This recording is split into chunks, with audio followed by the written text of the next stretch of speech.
Let's talk Tanya for the 17th of Kislev. So, shul politics. How old do you think shul politics is? Well, this letter is about shul politics. It's about davening. And the letter is addressed, apparently from the content of the letter, it seems it's addressed to a community where there was a chazan, and the chazan was removed from his position. Why? Because he took too long to daven. And people were complaining, so he was removed. The Alter Rebbe found out about this, and the Alter Rebbe writes this letter. And as we've noted in the past, that when the Alter Rebbe talks about davening, he becomes passionate. You can sense it in the tone, in the words he uses. The Alter Rebbe begins this chapter with the words, "My stomach is churning from the awful news that I've heard, that this chazan has been removed from his position for what? For taking his time in davening, when we know the Talmud tells us that taking one's time in davening, hamayrich bitfilah, davening and davening at length, leads to long life.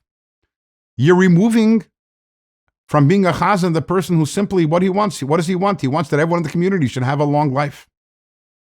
So the Alter Rebbe objects to this, and the Alter Rebbe says, this is not a good idea at all. And then the Alter Rebbe says, but how about the people who are business people? They have jobs, and they can't stay so long for davening. The Alter Rebbe says, that's fine, leave. You can leave davening early. You don't have to stay for the entire davening. It's better for you to leave early than to cause this chazan to be removed from his position. And the Alter Rebbe says, in fact, that's what a chazan is for. A chazan is so the people, one of the reasons for a chazan is so the people who can't be there in shul, and hear Kedusha or Baruch or the repetition of the Amidah, even if they're at work, if they truly cannot be in shul, then they are covered by the chazan. It's as if they were there. It's as if they answered Amen. And Alter Rebbe continues and says, this importance of davening, the focus on davening, and making sure that you daven and you daven at length, is something which is unique to our generations. In earlier generations, in the times of the Talmud and the Mishnah, then the main work was not davening, but was studying Torah. And today the Alter Rebbe says, we don't have time. We don't have enough time to really study Torah properly. And there's a reason for that. And the reason is because today that's not the main job. Our main job today is davening. It's an incredible statement. The Alter Rebbe is saying in our generation, right before Mashiach comes, the primary work is the work of davening. And why is that? Because why are we here in exile to do what's called avodas habirurim, which means elevating, disencumbering and elevating the sparks? Every time we do a mitzvah, we're elevating sparks. But there are some sparks that are inside of us.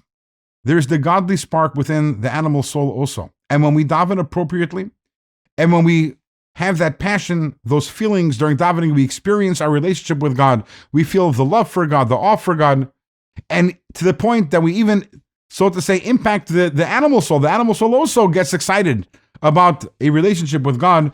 We are elevating the sparks within the animal soul. And that takes time to arrive at that place where when you say in the Shema, V'ahavta Hashem Elokecha, when we talk about the mitzvah to love God, to actually experience and feel the love, it takes time, it takes contemplation, it takes mindfulness, it takes effort.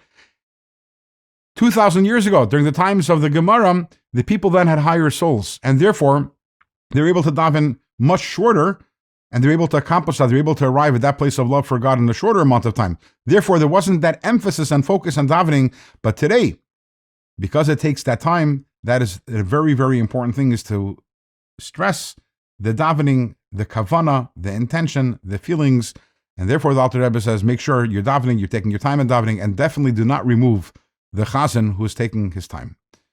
That's this chapter. Tomorrow, we have the final chapter of Tanya, the final chapter of Kuntres Achron, which is addressed to the Chassidim, the Chassidic communities, where the Alter Rebbe gives them different instructions on how a Chassidic community should be run.